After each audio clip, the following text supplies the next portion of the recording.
नमस्कार, कैसे हैं आप। उम्मीद है आप सभी स्वस्थ होंगे, मस्त होंगे। आज का हमारा वीडियो, कल हमने प्लूरल इफ्यूजन के बारे में समझा था और आज इस वीडियो में हम समझेंगे प्लूरल इफ्यूजन के लिए हम कौन से टेस्ट करवा सकते हैं।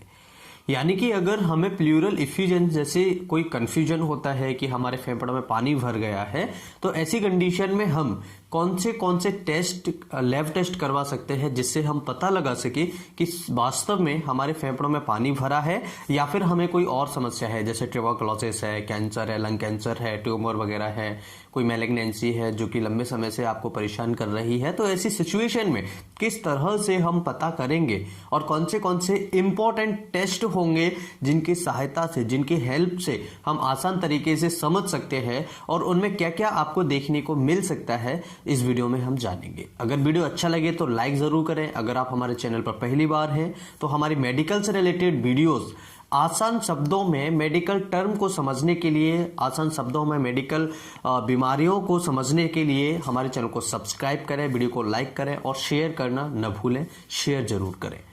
सबसे पहले समझ लेते हैं प्लूरल इफ्यूजन के लिए कौन से टेस्ट होते हैं। देखिए, सबसे पहला होता है चेस्ट एक्सरे। अगर चेस्ट एक्सरे हम कराते हैं तो चेस्ट एक्सरे में हमें क्लियरली पता लग जाता है कि हमारे फेफड़ों में पानी भर गया है। अब अगर पानी भर गया है तो उस पानी को निकालने के बाद भी कई सारे टेस्ट किए जाते हैं, जैसे कि हम उस जो फ्लूइड हमने निकाला है उस फ्लूइड का कल्चर एंड सेंसिटिविटी करा सकते हैं, जिससे हमें पता लग सके कि वास्तव में उसके अंदर कौन सा इन्फेक्शन है, कौन सा बैक्टीरिया है, कौन सा पैथोजन है या फिर और क्या क्या चेंजेस उसके अलावा उसमें हमें मिल सकते हैं। तो सबसे पहले हमने कहा चेस्ट एक्सरे। चेस्ट एक्सरे के बाद में सिटी स्कैन हम करा सकते हैं। जो कॉमन फाइंडिंग होती है चेस्ट एक्सरे में वो होता है जो लंग्स का पूरा एरिया, जो कॉर्नर बनते हैं नीचे के साइड में, सीपी एंगल जिन्हें हम बोलते हैं, तो सीपी एंगल जो होते हैं वो गायब हो जाते हैं अगर किसी मरीज को प्लूरल इफ्यूजन होगा तो यहां पर कई बार क्या होता है, अलग अलग बीमारियों में अलग अलग लोब्स, जैसे निमोनिया होता है तो निमोनिया में एक पर्टिकुलर लोब अफेक्टेड हो जाता है। कई बार निमोनिया में पूरा लंग्स अफेक्टेड हो जाता है। कई बार क्या होता है, थोड़ा सा पार्ट अफेक्टेड होता है। तो इसमें भी कैटेगरीज होती है, लोब्यूलर, लोबार निमोनिया, ठीक है ना।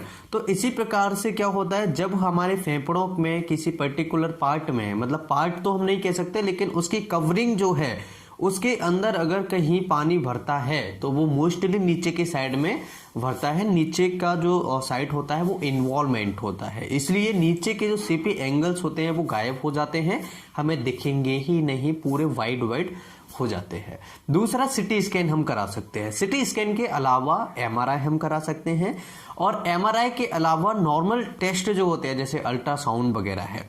तो अपर एब्डोमेन अगर हम अल्ट्रासाउंड कराते हैं कई बार, तो इसमें क्या होता है, जो पसलियों के नीचे का हिस्सा होता है, यानी हल्का सा फेफड़ों का जो थोड़ा सा नीचे वाला हिस्सा होता है, लोअर पार्ट जो होता है, वो कई बार आ जाता है, उनको हम एक्सरे के माध्यम से देख सकते हैं। ठीक है, तो लोअर जो हमारा लंग्स है वो अपर एब्डोमेन के उसमें अल्ट्रासाउंड रिपोर्ट में आ जाता है। ठीक है, उसके बाद हम ब्रोंकोस्कोपी कई बार कराते हैं। अगर लंग्स में कोई परेशानी होती है तो उसे करा सकते हैं। मॉन्टेक्स टेस्ट हम करा सकते हैं। इसके अलावा सीबीसी ब्लड रिपोर्ट करा सकते हैं, जिसमें हमें पता लगता है कि कौन सी ऐसी चीजें हैं जो बढ़ी हुई हैं, क्योंकि लंग्स के इन्फेक्शन में काफी सारी चीजें बढ़ जाती हैं। मोस्ट कॉमन होता है ईएसआर ज्यादातर ट्यूबरकुलोसिस के पेशेंट्स में बढ़ा हुआ देखने को मिलता है और ये एक लेवल पर हायर हो जाता है, तो कंफर्मेशन के लिए भी ट्यूबरकुलोसिस के टेस्ट हमें कराने पड़ते हैं। तो ट्यूबरकुलोसिस के टेस्ट हम करा सकते हैं और जो फ्लूइड हमने निकाला है, जैसे हम उस फ्लूइड को एस्पिरेट करते हैं तो उस फ्लूइड में से जो कुछ ऐसे तत्व होते हैं, जो ऐसे पैथोजेंस होते हैं, उसे हम कल्चर एंड सेंसिटिविटी के माध्यम से जान सकते हैं। इसके अलावा कुछ और काफी सारे टेस्ट होते हैं, उन्हें भी इस वीडियो में हम समझ लेते हैं, जैसे कि साइटोलॉजी है, इसके अलावा ब्रोंकोस्कोपी है, थोरैकोस्कोपी है। इसके अलावा जैसे कि कई बार क्या होता है, हम स्पुटम का टेस्ट करवाते हैं, AFV के लिए, इसके अलावा serological test connective tissue disorders के लिए करवाते हैं। तो काफ़ी सारे ऐसे टेस्ट होते हैं जो हम प्लूरल इफ्यूजन के पेशेंट में करवा सकते हैं। जरूरी नहीं है कि सारे टेस्ट आपके डॉक्टर लिखें, जो जो टेस्ट उस बीमारी से संबंधित होता है उसी टेस्ट को करवाया जाता है। ये जो टेस्ट मैंने आप सभी को बताए हैं वो इसलिए बताए हैं कि आपको पता होना चाहिए, आपको नॉलेज होना चाहिए, आपको जानकारी होनी चाहिए कि प्लूरल इफ्यूजन के केस में हम कौन से टेस्ट करवा सकते हैं, डॉक्टर आपके कौन से टेस्ट करवा सकते हैं, जिससे आपको आसानी रहे और आपको कोई भी कंफ्यूजन नहीं हो। इसके अलावा काफ़ी सारे और हाई लेवल के टेस्ट होते हैं, कुछ लोअर लेवल के टेस्ट होते हैं जिन्हें आपके डॉक्टर्स करवा सकते हैं, लेकिन जो मीडियम थे वो टेस्ट मैंने आप सभी को बता दिए हैं। मुझे उम्मीद है कि वीडियो आप सभी के लिए बहुत ही ज़्यादा महत्वपूर्ण होगा। वीडियो अच्छा लगे तो लाइक एंड शेयर करें, कुछ पूछना चाहें तो कमेंट करें।